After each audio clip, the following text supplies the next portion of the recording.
Hello, tarot and metaphysical enthusiasts. Right, our card of the day today is the Five of Cups. And the imagery here and the symbolism is this cloaked figure, very much cloaked in darkness, and the black color of his cape there, reaching all the way down to the floor where he's staring at three spilt cups. And at the same time, there are two cups that are still standing behind him that aren't spilled. There's a river, a building, and a white bridge in the background. So here is this imagery of focusing on what is spilt. Now, the fives in general bring out a certain conflicting nature, and conflict always creates questions and always creates chains and shifts and movement in general. It's a very Mars-like energy, and the fives bring this to each of the suit. And so there's a calling for a change, a calling for a shift here, at the same time as, hey, take a look at what we need or what we might need to be changing. So on an emotional level, on a level of our feelings, this card speaks about how we tend to focus on what is wrong, what is lost, what is bad, what is shameful, what is hurtful, our pain, our grief, and our suffering, instead of the amazing good things that we still have, or the things that are going right, and this tendency to be pessimistic in general. And this tendency can become a habit, and is often a habit from a very young and youthful age in our lives, where we learn to hold on to a certain amount of negativity. So when you focus upon something and you stimulate certain chemical reactions in the body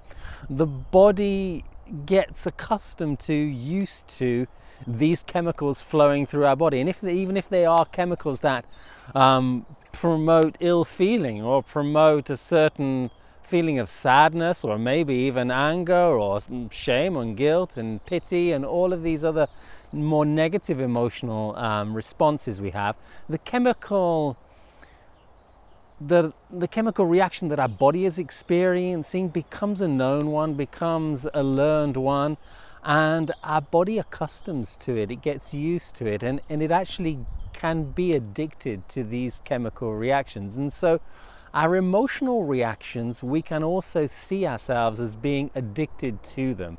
So for whatever reason as children that we had to focus on the negative, maybe our parents were doing the same, and it felt like we were, backing them up, supporting them, copying them, feeling connected to them by doing the same. Maybe this shielding, this cloaking, this hiding of our emotional body was because our negative emotions weren't received very well. So every time we felt them, we had to hide them, and we held them in, and holding them in and feeling them felt more real than and definitely more safer than letting them out. And this can be another reason. There can be so many different reasons for why we are addicted to holding on to the negative emotions, and why we feel sometimes safe holding ourselves in and hiding and shutting ourselves off.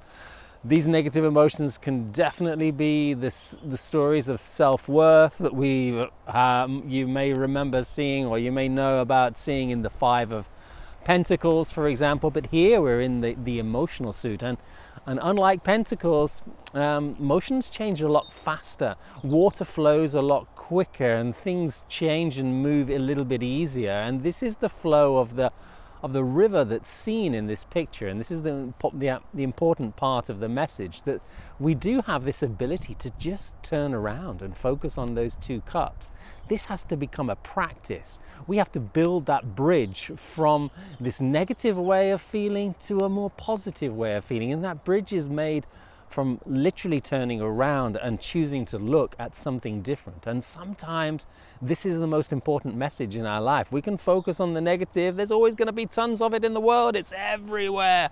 We can complain and moan and moan a little bit more, and then when we've moaned enough, we'll start complaining. Then we can even feel angry about what we're moaning about, and we can continue changing and shifting through the gears of our negative emotions without actually changing anything, without actually our vibration being beneficial to ourselves and our life. And sometimes it's about turning around, it's about opening up and being honest. There is an importance to grieve, there is an importance to feel sadness, there is a big difference between allowing negative emotion to be felt and wallowing in it.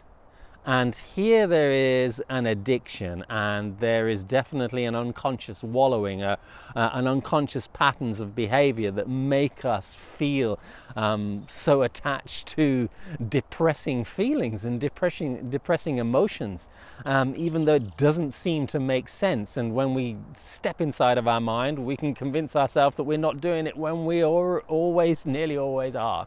And so this becomes a practice of catching ourselves and about making that bridge towards turning around, towards looking at those two cups and towards focusing on something positive, on something beautiful, on what can't be taken away from us. Yeah, it's about building that bridge and getting over it. The symbolism is in the language. It's about getting over or moving from one perspective to another, changing our view, changing what we're looking at, so that our emotional vibrations will also change, will consequentially change, so that we can reprogram our body to adjust and get addicted to more positive chemical reactions. And this is the message of this card, really. It's about